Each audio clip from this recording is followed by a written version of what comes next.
नाजरीन, इंडिया के अंदर पिछले दिनों कुछ रियासतों के अंदर इलेक्शंस हुए। अब इन इलेक्शंस में दो इलेक्शंस खास तौर पर बड़े इंपॉर्टेंट थे। एक तो झारखंड का इलेक्शन बड़ा इंपॉर्टेंट था, टेस्ट केस था। टेस्ट केस इस वजह से था क्योंकि इस इलेक्शन के अंदर इंडिया की फॉरेन पॉलिसी और इंडिया की लोकल पॉलिटिक्स को गड़बड़ किया गया था। लिहाजा नतीजा देखना बड़ा इंपॉर्टेंट था कि नतीजा इस इलेक्शन के अंदर क्या निकलता है। बहुत सारे लोग ये देखना चाह रहे थे कि क्या अब भी नरेंद्र मोदी का वो जो पैटर्न है कि जी फॉरेन पॉलिसी को लिंक कर दें लोकल पॉलिटिक्स के साथ, क्या अब भी ये अट्रैक्टिव है इंडियन वोटर्स के लिए या नहीं है। एक तो ये देखना बड़ा इंपॉर्टेंट था। दूसरा, महाराष्ट्र का इलेक्शन भी बड़ा इंपॉर्टेंट था। महाराष्ट्र का इलेक्शन हमेशा इस वजह से इंपॉर्टेंट होता है क्योंकि पैसा बड़ा है महाराष्ट्र में। इंडिया के अंदर आप एक तरह से समझें कि ये उनका फाइनेंशियल कैपिटल है। महाराष्ट्र जो है उनका फाइनेंशियल कैपिटल है। लिहाजा इस रियासत के ऊपर हर पार्टी की नज़र होती है और हर पार्टी चाहती है कि वो यहाँ पर जीत जाए। अब महाराष्ट्र के बारे में तो इलेक्शन का रिजल्ट अनाउंस होने से पहले ही मैंने आपको इस प्रोग्राम के अंदर बता दिया था कि अडानी का पैसा चल रहा है। आपको इल्म होगा एक सीक्रेट मीटिंग के बारे में मैंने आपको बताया था जो कि डिनर के ऊपर की गई थी, जिसको अडानी ने करवाया था बीजेपी के दरमियान और अजीत पवार के दरमियान, और इसमें कुछ और पार्टियों के नेता भी थे। इसके बारे में जिक्र किया था इस प्रोग्राम के अंदर और उसमें आपको बताया था कि एक डील करने की कोशिश की गई है। तो महाराष्ट्र के अंदर तो बड़ा पैसा चला है महाराष्ट्र के इलेक्शंस के अंदर। अच्छा, ये बात मैं सिर्फ नहीं कह रहा हूँ, शिवसेना यूबीटी के जो लीडर हैं संजय रावत वो भी कह रहे हैं कि अडानी का पैसा चला है इसके अंदर। इंडिया टुडे की अगर आप रिपोर्ट देखें तो वो कहते हैं Sanjay Rawat claims Mayawati alliance winning with Adanis help क्या, अडानी किस तरह से हेल्प कर सकता है। अडानी कोई पॉलिटिशियन तो नहीं है ना। अडानी के हेल्प का मतलब है अडानी का पैसा। अडानी ने बिलियंस ऑफ रुपीस इस इलेक्शन के अंदर पानी की तरह बहाया है और बहुत सारे लीडर्स के मुंह में इसने पैसा ठोसा है, वफादारियां तब्दील करवाए हैं और इसने रवायती जो अलायंसेस थे वो तोड़ा है, जोड़ तोड़ की है, प्लस माइनस करके तो बीजेपी के अलायंस को इसने वहां पर एक विक्ट्री दिलाई है। तो महाराष्ट्र के अंदर तो बीजेपी की बचत हो गई वहां पर और एक्सपेक्टेड भी था वहां पे। लेकिन झारखंड का रिजल्ट बड़ा इंटरेस्टिंग था देखना, क्योंकि झारखंड के अंदर क्या हुआ। झारखंड के अंदर नरेंद्र मोदी की सरकार ने क्या किया हुआ था कि बांग्लादेश के साथ जो उनके टाइज हैं उसको स्टेक पे लगाया हुआ था।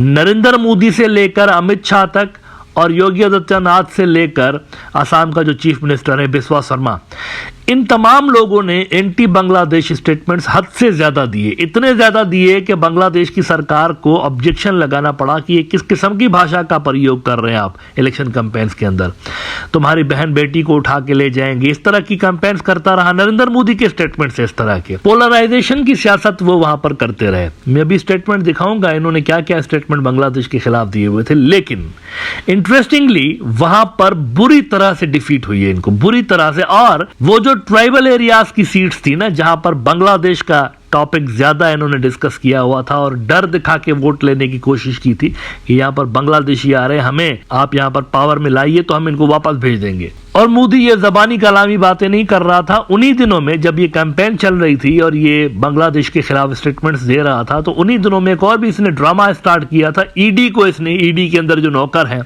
नरेंद्र मोदी के जाती नौकर हैं ईडी के अंदर, ईडी में और सीबीआई में, तो ईडी के अंदर अपने नौकरों को कह के इसने एक कई इलाकों पर रेड करवाई, कुछ लोगों को पकड़ा और ये नैरेटिव बनाने की कोशिश की, क्योंकि बड़ा मुनज़्ज़म किस्म का नेटवर्क बना हुआ है जो कि बांग्लादेशियों को इंडिया के अंदर लाकर सेटल करवाता है।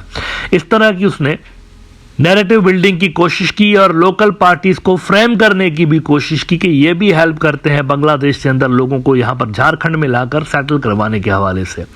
लेकिन नतीजा ठुस निकला है। नतीजा निकला है टोटली ठुस हो गई है बीजेपी वहां पर, झारखंड के अंदर बुरी तरह से हारी है। और अब सवालात वहां पर ये रेज हो रहे हैं कि जब बांग्लादेश कार्ड चलता ही नहीं है वहां पे झारखंड के अंदर, तो नरेंद्र मोदी ने क्यों खेला ये कार्ड। मतलब उनको ये समझ में नहीं आ रही थी कि एक चीज है ही नहीं ग्राउंड के ऊपर। मतलब झारखंड के अंदर बांग्लादेश इशू नहीं है, आप वेस्ट बंगाल कह सकते हैं, आप आसाम कह सकते हैं, ये झारखंड में किधर बांग्लादेश को लेकर आ रहे थे। तो सवालात पार्टी की स्ट्रेटजी के ऊपर रेज हो रहे हैं कि किस तरह की स्ट्रेटजी इलेक्शन के अंदर नरेंद्र मोदी ने यहां पर अडॉप्ट की थी। इंडिया टुडे कहता है बटेंगे कटेंगे, ये उनका नारा था। बांग्लादेशी आ रहे हैं, तुम हिंदू लोग आपस में यूनाइट हो जाओ वरना बटोगे तो कटोगे। किस तरह की जहरीली जबान का इस्तेमाल आप देखिए किया गया वहां पे।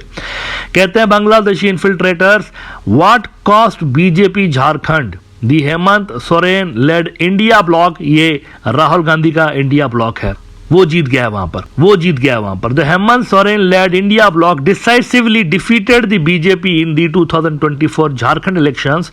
Was it a strategic misstep for the BJP to focus on string communal fault lines, pushing the Bangladeshi infiltrator narrative and sidelining its local leadership in favor of central strategies?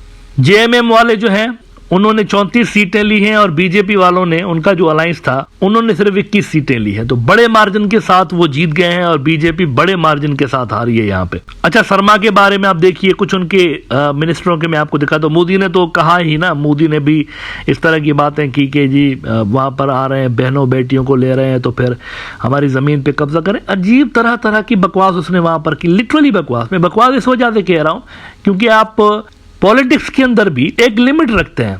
जब लीडर कोई बात करता है ना, तो नीचे की level तक उस बात को ट्रांसफॉर्म होते होते वो बात जो है ना, उसका इम्पैक्ट वो 1000 गुना ज्यादा बढ़ जाता है। लीडर ऊपर से कोई छोटी सी भी बात करता है ना, तो नीचे वर्करों की लेवल पर उसका इम्पैक्ट बहुत बड़ा पड़ रहा होता है। अगर आप ऊपर की लेवल पर ही ऐसा भाषण दे दें कि तुम्हारी बहन बेटियां तो तुम्हारी जमीन खतरे में, तो आप जरा अंदाजा लगाइए नीचे वर्कर जो होगा उसकी लेवल पर कितना ज्यादा गुस्सा क्रिएट होगा इस तरह के स्टेटमेंट्स की वजह से। लेकिन उनको कोई परवाह नहीं हुई, वो देते रहे इस तरह के स्टेटमेंट्स।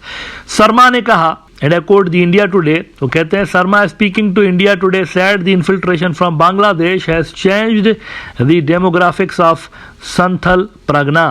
उसके बाद वो अमित शाह को कोट करते हैं कि Amit Shah said when infiltrators come to villages who gives them Indian citizenship, this cannot happen without collusion from the local administration.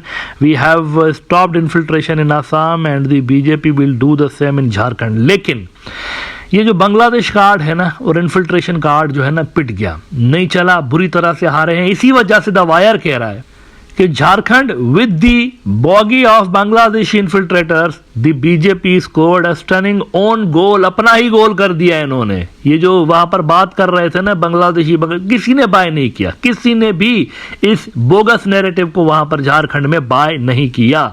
और बड़ी इंटरेस्टिंग बात वो कह रहे हैं कि instead of projecting an Adivasi as the chief ministerial face, the saffron party made a big mistake. It unnecessarily racked up the issue of Bangladeshi infiltrators when there was absolutely no scope for it to woo voters.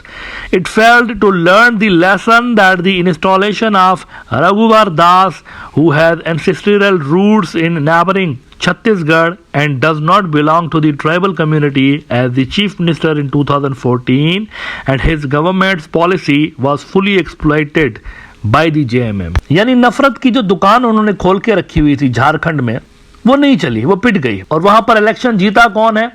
वो party India block जो कि inclusiveness की बात कर रही थी ना। ये इंडिया के लिए तो पॉजिटिव साइन है, लेकिन सर्टेनली बीजेपी की ये जो स्ट्रेटजी है ना डिवाइड एंड रूल की, उनके ऊपर बड़ा क्वेश्चन मार्क, ये डिफीट, ये हैवी डिफीट रेज कर रही है जो कि बीजेपी को झारखंड के अंदर मिली है।